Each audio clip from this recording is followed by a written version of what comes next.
thanks to all of our speakers this evening. I think they've all been very interesting and coming at things from a different point of view.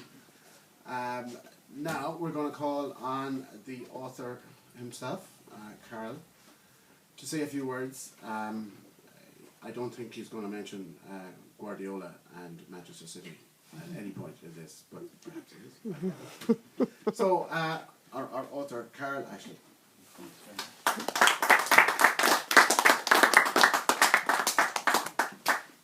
Good evening, everybody.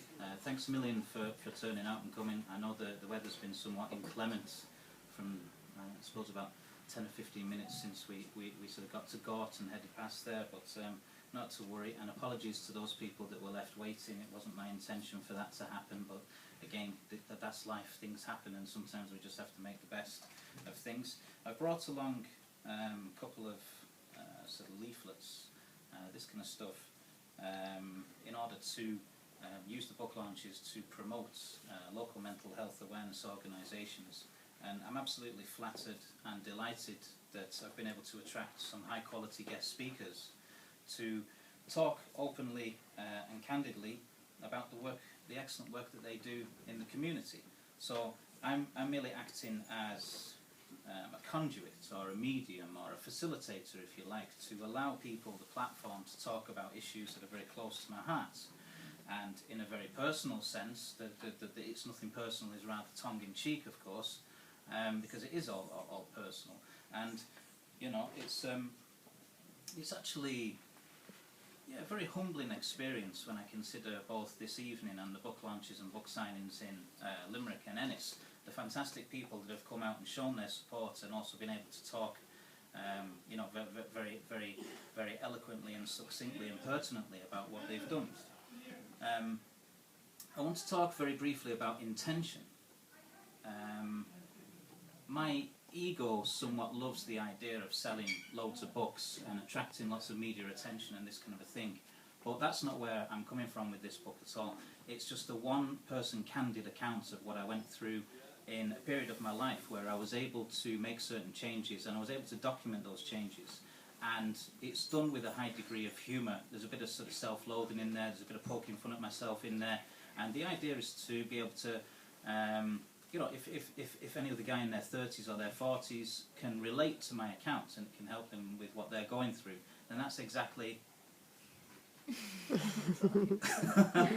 that's exactly the intention behind the book. I'd love to be able to think that my book was going to be of benefit to someone that was reading it. One of the key messages is it's okay not to be okay. That's life. Things happen.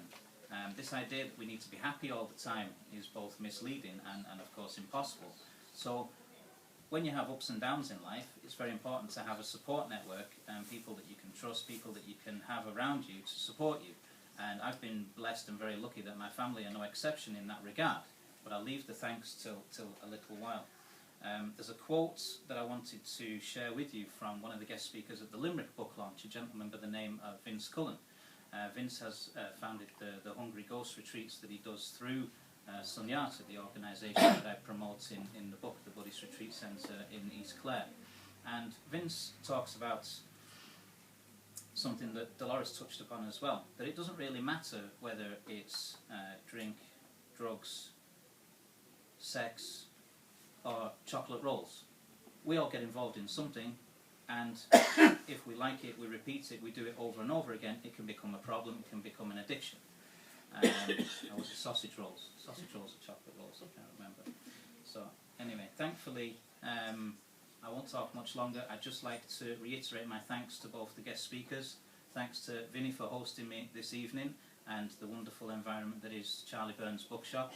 Thanks to my wonderful wife Colette and my fantastic children, who don't drive me crazy at all, but I think in the narrative you get the feel for that I'm a family man and fatherhood is very important to me. Thanks again to Colette's parents, who've been a wonderful rock of support for us throughout everything that we've been through. We've been together 20 years this summer.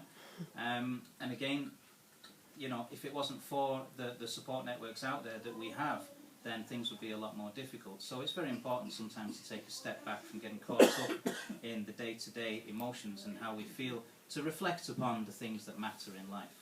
And, you know, if you've a roof over your head, food on the table, and someone to cuddle up with in the evening time, you're better off than something like 95% of the people in this world. So an attitude for gratitude is very much what I'm about as well. And again, if you're interested, I'd be on hand to sign any books. I'd be flattered if anybody would like to buy a book. And thankfully Sebastian in the Temple Cafe next door is going to have some tea and coffee for anyone that wants some afterwards. Again, it'd be my pleasure to invite people to remain behind for that. So once again, thanks very much for having me, and good evening.